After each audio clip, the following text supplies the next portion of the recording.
Hello my dear friends, welcome to movie Hunter YouTube channel. So friends, আজকে আমি একটি Hindi movie নিয়ে আলোচনা করব, যা হলো দ্য কেরালা স্টোরি, যা 2023 সালে মুক্তি পায় এবং মুভিটি পরিচালনা করেছেন সুদীপ্ত সেন। মুভিটি বাস্তব ঘটনা অবলম্বনে নির্মিত। তো গল্পটি শুরু করা যাক। গল্প শুরু হয় আফগানিস্তানের একটি জেলে। একজন ভারতীয় মেয়ে নাম ফাতিমা, তার মুখে ক্লান্তি, চোখে ভয় আর জীবনের প্রতি গভীর হতাশা। সে গর্ভবতী, সে একজন বন্দী, কিন্তু সে সব সময় এমন ছিল না। সে একসময় ছিল কেরালার একটি সাধারণত হিন্দু মেয়ে। তার নাম ছিল শালিনী উন্নিকৃষ্ণ। শালিনী কেরালায় একটি সাধারণ পরিবারে বড় হয়েছিল। তার স্বপ্ন ছিল নার্স হওয়ার, মানুষকে সাহায্য করা। সে একটি নার্সিং কলেজে ভর্তি হয়। সেখানে তার সঙ্গে পরিচয় হয় তিনজন মেয়ের: গীতাঞ্জলি, নিমা, আসিফা। তারা একসঙ্গে হোস্টেলে থাকতো। শুরুতে সবকিছু খুব সুন্দর ছিল। তারা একসঙ্গে খেত, গল্প করত, হাসতো। আসিফা ছিল খুব শান্ত এবং বন্ধুত্বপূর্ণ।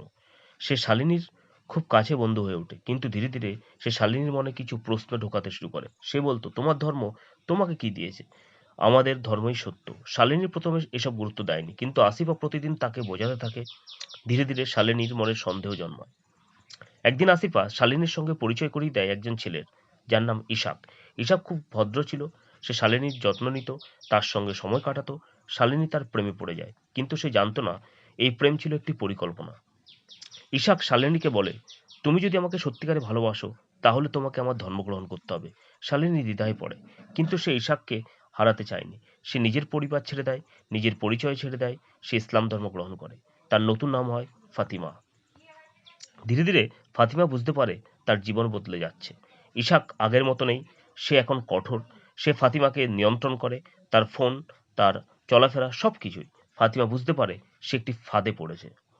একদিন ইশাক তাকে বলে তাদের বিদেশে যেতে হবে, ভালো জীবনের জন্য। ফাতিমা বিশ্বাস করে, কিন্তু তারা যায় আফগানিস্তানে। সেখানে গিয়ে সে সত্যটা জানতে পারে, ইশাক একজন জঙ্গি।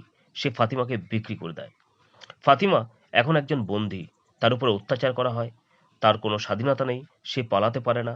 সে কাঁদে। সে নিজের ভুল বুঝতে পারে, কিন্তু এখন অনেক দেরি হয়ে গেছে।